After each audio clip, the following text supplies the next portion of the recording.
quero dar um testemunho sobre uma pessoa que está aqui com vocês e que talvez vocês até tenham esquecido um pouco o nome, mas que foi uma pessoa que teve uma atuação muito grande. E eu posso dizer que o movimento dos brasileirinhos apátridas se transformou no movimento internacional que deu aos filhos de vocês a nacionalidade brasileira nata, em grande parte,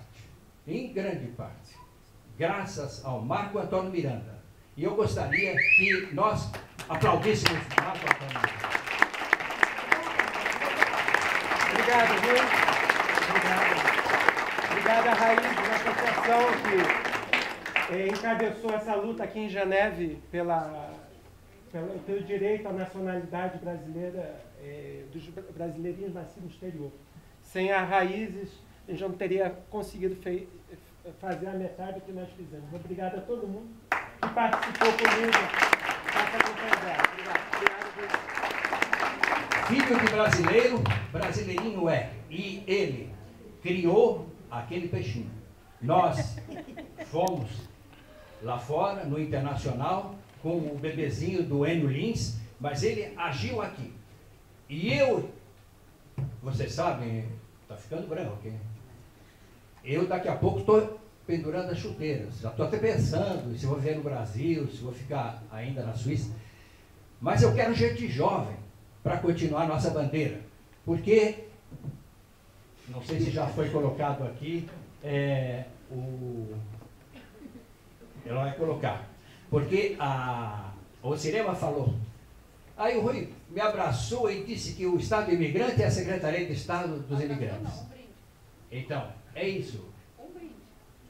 O Cirema, o Estado imigrante foi alguma coisa que começou e cresceu e foi desenvolvendo e passou por muitas críticas, e nós chegamos à conclusão de que criar um Estado seria muito complicado, mas criar uma Secretaria de Estado dos Imigrantes pelo governo da presidenta Dilma não é uma coisa impossível.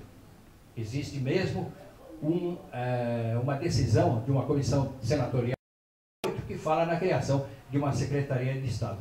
Só que essa secretaria, ali não era a Secretaria de Estado, era uma Secretaria dos Imigrantes. Mas só que essa secretaria se transformou na secretaria que funciona junto com a subsecretaria das comunidades brasileiras no exterior, o que não é a mesma coisa.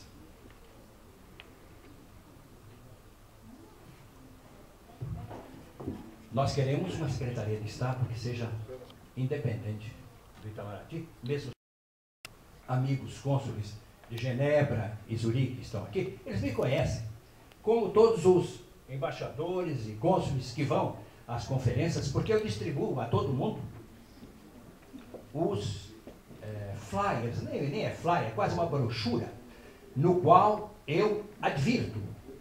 Eu estava lá, fui chamado a atenção até por um colega.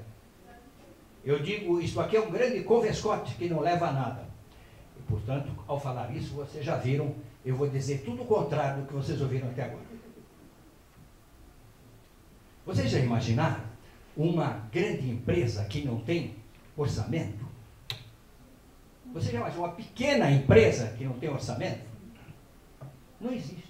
Como é que você pode fazer uma empresa funcionar se você não tem orçamento? O Conselho Brasileiro, o Conselho de Representantes Brasileiros do Exterior foi criado sem orçamento. O que já prova aí que nós temos que encará-lo com bastante atenção e com bastante desconfiança.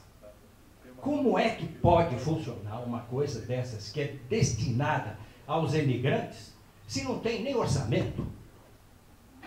Vocês acreditam nisso?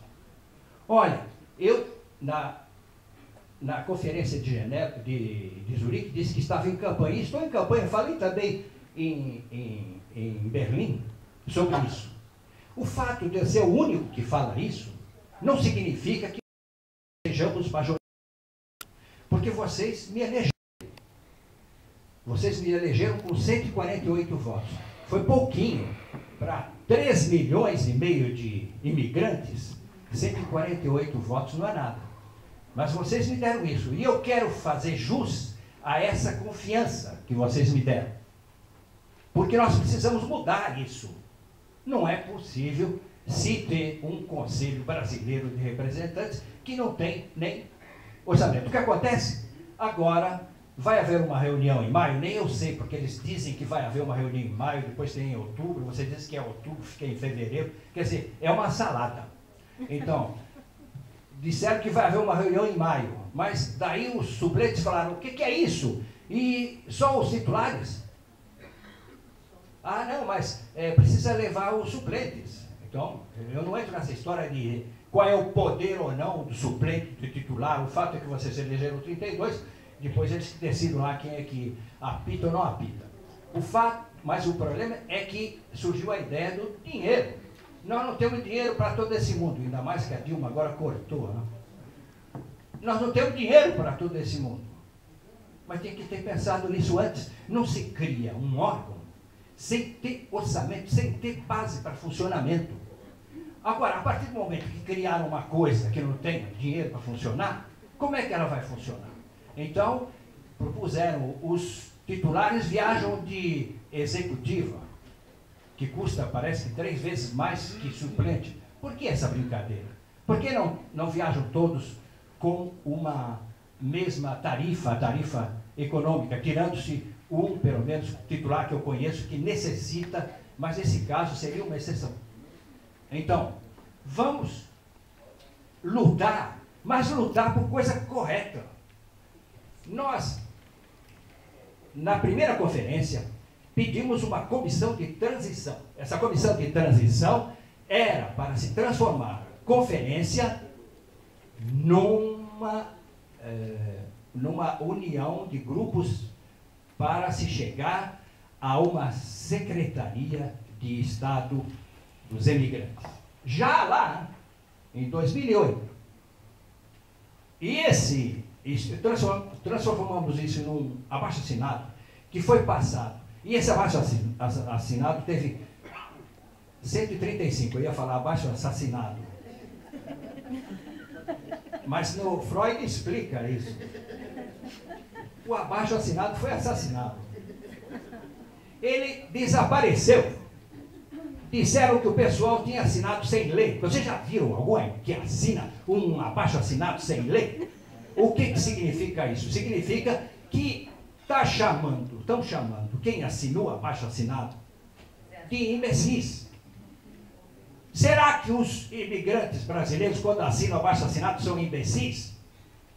Claro que não. Mas jogaram, assassinaram o abaixo-assinado.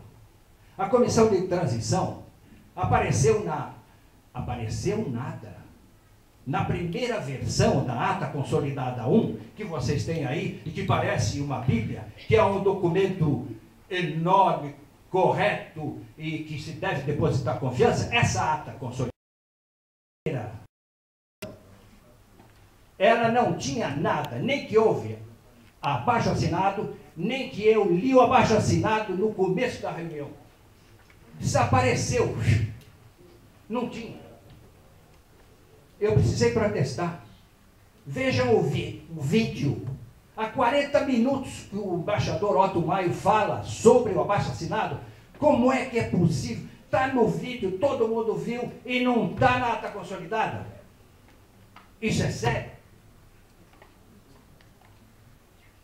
Agora, na terceira conferência, eu tenho outras coisas. Disseram que eu não boto a mão na massa. Eu não sou padeiro. Eu sou jornalista. Quando eu posso, eu dou a minha contribuição a vocês. Mesmo assim, são horas e horas que eu dou a vocês. E você sabe a luta que foi os brasileirinhos apátridas. Eu não dirijo uma associação, eu dirijo um movimento. É um pouco diferente. Pois bem, e com isso, com essa história aqui, eu perdi o meu fio. Mas o fato é que a ata consolidada, então, já lembra, Então, a ata consolidada. Eu estava na terceira conferência, sentado, esperando uma reunião, e comecei a folhear a ata consolidada, certo de que, lá num determinado momento, quando se fala em políticas, né, estaria a questão da comissão de transição, porque ela estava na primeira ata. Vocês não vão acreditar. Não havia nada. Nada. A proposta da comissão de transição tinha desaparecido mais uma vez. Orwell, que criou o homem invisível, deveria ter criado também. Como é que uma proposta numa assembleia desaparece? Vocês sabem como é que é. Tem gente que trabalha em sindicato aí. O Oios não está aí, né? Porque o Oios, Sebastião Oios, que foi o nosso herói, e que é o nosso herói político, aqui em Genebra, ele deve saber. Quando se desaparecem documentos num sindicato, é tramóia. Isso se chama tramóia. Então, é isso. Eu tenho denunciado e continuo denunciando, e como eu falei, estou em campanha. Não campanha para me eleger deputado, como algumas pessoas gostam de dizer, nem para ser governador do Estado dos imigrantes. Eu estou em campanha para que os imigrantes conquistem uma Secretaria de Estado dos Imigrantes. E que essa secretaria seja dada a pessoas jovens como o Marco Antônio Miranda, como o Álvaro Lima, em Boston. Nós temos quadros, nós temos gente formada em Oxford, nós temos gente formada na Sorbonne, que não é o FHC. Tem gente formada por esse mundão, nas melhores universidades, que poderão integrar um quadro. Mas esse quadro tem que ser separado do Itamaraty. Não é porque a gente acha, está bravo com o Itamaraty. Não, o Itamaraty teve uma ótima postura durante o governo do Lula, em numerosas questões. Não, é que nós precisamos ter uma Secretaria de Estado que fique ligada à Presidência da República e à Casa Civil, e que essa Secretaria de Estado seja independente para decidir as coisas importantes, para não ficar passando para o senhor embaixador Eduardo Grandilo ou para o Luiz, e fica nisso, e não sai disso, e as atas vão ser uma história de cartilha, de missal, é sempre a mesma coisa. E eu vou contar apenas uma coisa, não sei se nós estamos nos 14 minutos, já estamos perto. Então, é o seguinte, apenas o seguinte. Fizeram em Nagoya uma Casa do Trabalhador. A Casa do Trabalhador foi fechada. Mas eles investiram nessa Casa do Trabalhador $250 mil. E compraram tudo, máquinas, tudo muito caro. Sabe quantas pessoas foram na Casa do Trabalhador? 750. Agora, façam a conta aí, depressa. Quanto custou cada atendimento nessa Casa do Trabalhador?